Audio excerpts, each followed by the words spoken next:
Hello everyone. Today we're gonna talk about the girl behind Nida and Sufyan divorce. So starting से start करते हैं। तो अगर आप निदा एंड सुफियान के ब्लॉग्स को बहुत स्टार्टिंग से फॉलो करते हो ना, मतलब बहुत दिनों से फॉलो करते हो ना, तो आपको इसके बारे में पता होगा। सो निदा की एक बेस्ट फ्रेंड है जिसका नाम है मिसबा, एंड अचानक से ऑल ऑफ सडन इनकी फ्रेंडशिप बहुत बढ़ जाती है। मिसबा दिन दिन भर निदा के घर में रहती है, हर चीज़ वो निदा के घर में रहती है। एंड एक ब्लॉग में तो इन्होंने ये भी बताया था कि ये एक ऐसा घर ढूंढ रहे हैं जहाँ पर मिसबा ये एंड इन दोनों के हस्बैंड साथ में रह सके। एंड मुझे उस टाइम पे बहुत प्रॉब्लमेटिक लगा था कि वो तुम्हारी फ्रेंड है, वो तुम लोग के पर्सनल स्पेस में क्यों आती है। एंड सेकंड, बहुत लोगों ने बोला था कि अगर तुम हिजाबी हो तो फिर तुम नामहरम के सामने बिना हिजाब के कैसे आओगी, बिकॉज इन लोगों में होता है ना कि आप हिजाब उसके सामने नहीं उतार सकते हो जो आपका अपना नहीं हो। तो जो इसकी फ्रेंड है ये इसकी अपनी तो नहीं है, फ्रेंड के हस्बैंड से तो पर्दा बनता है इनका में, ऐसा बोला गया है। सो लोग उस टाइम पे बहुत सारा सवाल उठा रहे थे। एंड सबसे ज़्यादा वेट पता है क्या लगता था, सुफियान का क्लोजनेस, वो भी मिसबा के साथ, उसकी खुद की वाइफ के सामने। वो बहुत फ्रैंक बातें करता था, ऐसा लगता था कि ये बहुत पुराने दोस्त है, सालों से इनकी फ्रेंडशिप है, हर चीज़ में बहुत ज़्यादा क्लोज थे वो। एंड ठीक है, सुफियान का नेचर है थोड़ा फ़नी, बट इसका ये मतलब तो नहीं ना कि तुम किसी से भी बातें करोगे। एंड लोगों को ये शुरू से ही लगता था कि ये क्या है, ये इससे इतनी बातें क्यों करता है, निदा को प्रॉब्लम क्यों नहीं है।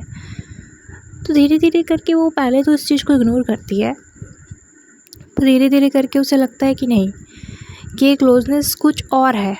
बात बात में सुफियान का मिसबा को टीज़ करना, उससे अफेक्ट धीरे धीरे पड़ने लगा था।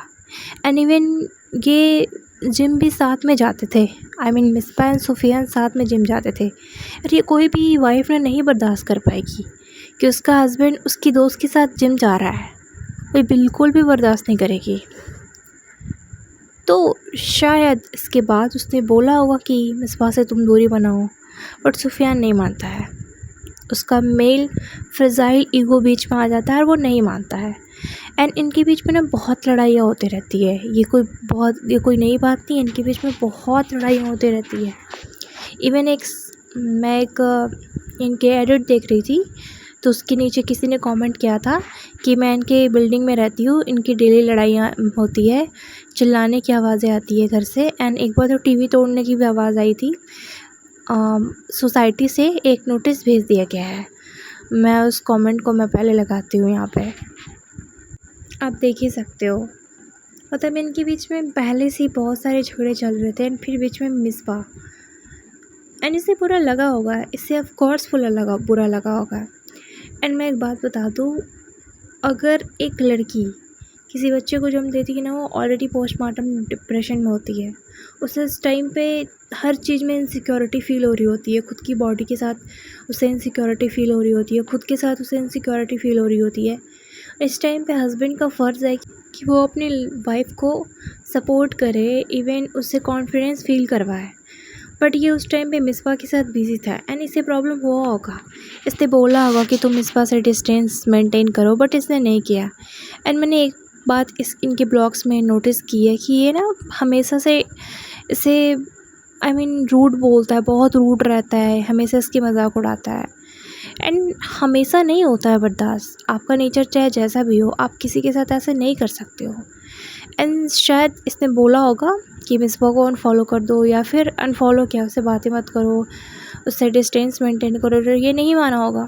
तो इनके बीच में पहले भी बहुत लड़ाइयाँ हुई थी। उस टाइम पे निदा रोते हुए आई थी, एंड इवन जैसे भीख मांगा जाता है वैसे उसने बोला था कि मुझसे बहुत बड़ी गलती हो गई, अगर तुम्हें लगता है कि तुम माफ़ कर सकते हो तो प्लीज़ मुझे लेने आना। उस टाइम पे इन लोगों के बीच में सॉर्ट आउट हो गया था, बट उसने उस टाइम पे भी इनडायरेक्टली बताया था कि इस आदमी ने, सुफियान ने निदा को घर से निकाल दिया था कि मुझे स्पेस चाहिए।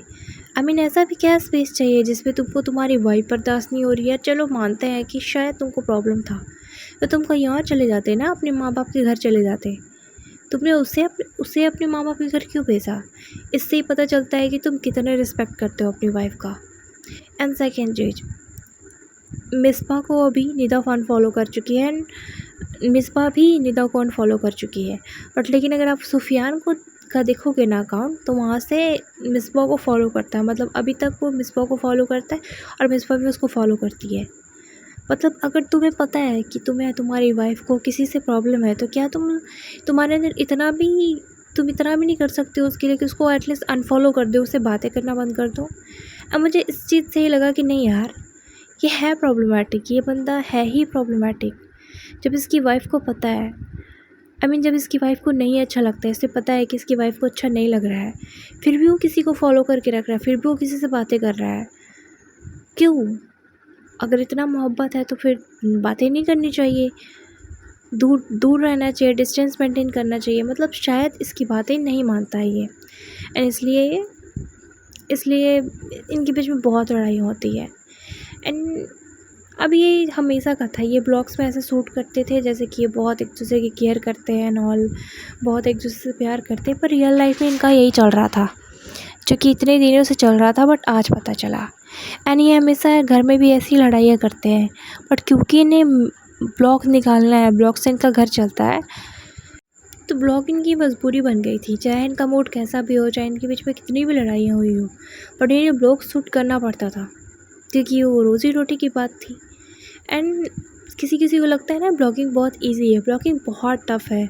जितनी इजी लगती है ना उतनी इजी है नहीं, बिकॉज उसमें आप अपना personal life, personal space share कर रहे हो।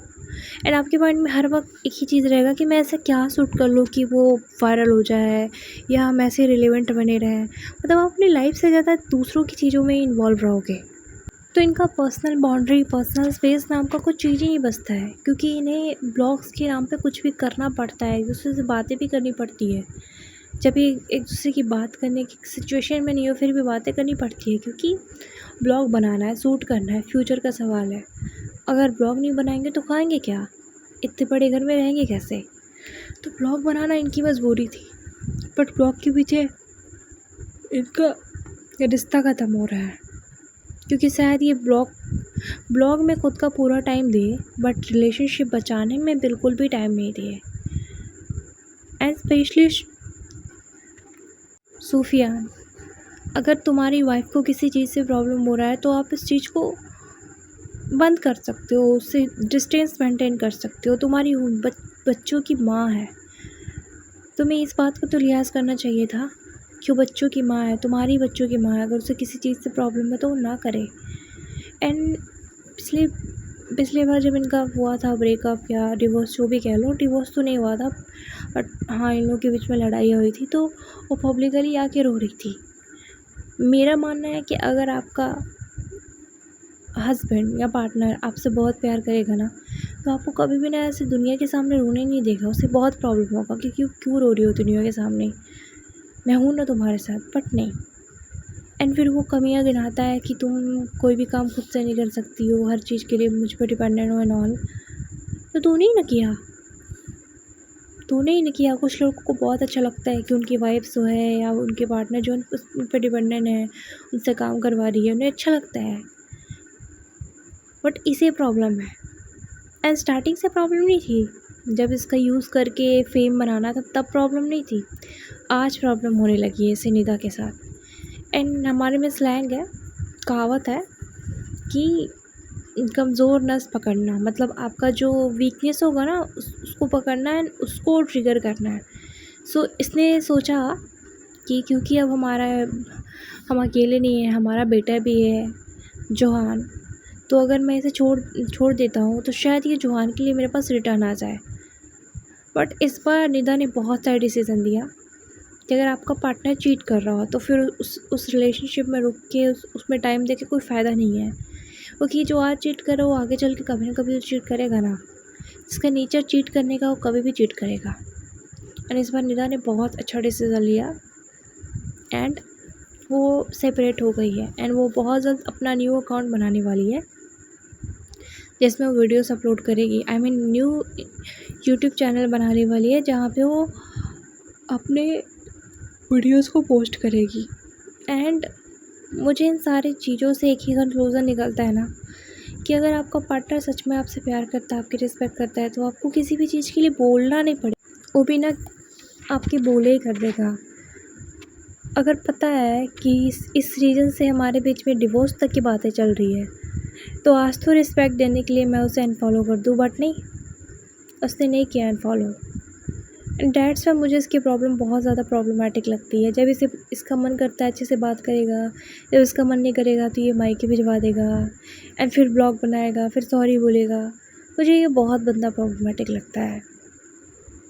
मतलब तुम अपनी सहूलियत के हिसाब से किसी को यूज़ कर रहे हो, और चलो एक सेकंड के लिए बेनिफिट ऑफ डाउट मैं दे देती हूँ कि शायद मिसबा एंड सुफियान के बीच में ऐसा कुछ नहीं होगा। फिर भी अगर आपकी वाइफ को ऐसा लग रहा है, वो कर रही है, हो रही है इनसिक्योर फील, तो फिर तुम्हारा एक फ़र्ज़ बनता है ना कि उस इंसान से दूरी बना लो। अगर मैं यहाँ पे जेंडर रिवर्स करूँ तो लोग सीधा सीधा निदा को गाली देते, लेकिन लोग बहुत ही ओपन माइंडेड की नहीं बोलूँगी मैं, बहुत ज़्यादा मिसोजिनिस्ट है। एनीवेज गाइस, आज के डिस्कशन से बस यही कंक्लूज़न बनता है कि कोई भी लड़की, चाहे वो आपकी बेस्ट फ्रेंड ही क्यों ना हो, आपके रिलेशनशिप के बीच में आती है और आपके पार्टनर डिनाई करता है उससे दूर रहने के लिए, that means something is wrong in your relationship. क्योंकि जब आप एक दूसरे के साथ रिलेशनशिप में हो ना, तो आपकी इम्पोर्टेंस सबसे ज़्यादा होनी चाहिए। लेकिन अगर आपका पार्टनर आपको इम्पोर्टेंस नहीं देके दूसरों को वह इम्पोर्टेंस देता है, अगर आप मना करते हो फिर भी उससे वो मिलता है, बातें करते हैं, दैट मीन्स उसे आप में इंटरेस्ट नहीं है। वो आगे चल के आपका टाइम वेस्ट क्यों करेगा? इससे तो मच बेटर है कि आप उसे आज छोड़ दो। सो आज के लिए गाइस इतना ही, मिलते हैं नेक्स्ट पॉडकास्ट में, तब तक के लिए bye bye, take care. And अगर आपको मेरा डिस्कशन अच्छा लगता है तो please like share and subscribe.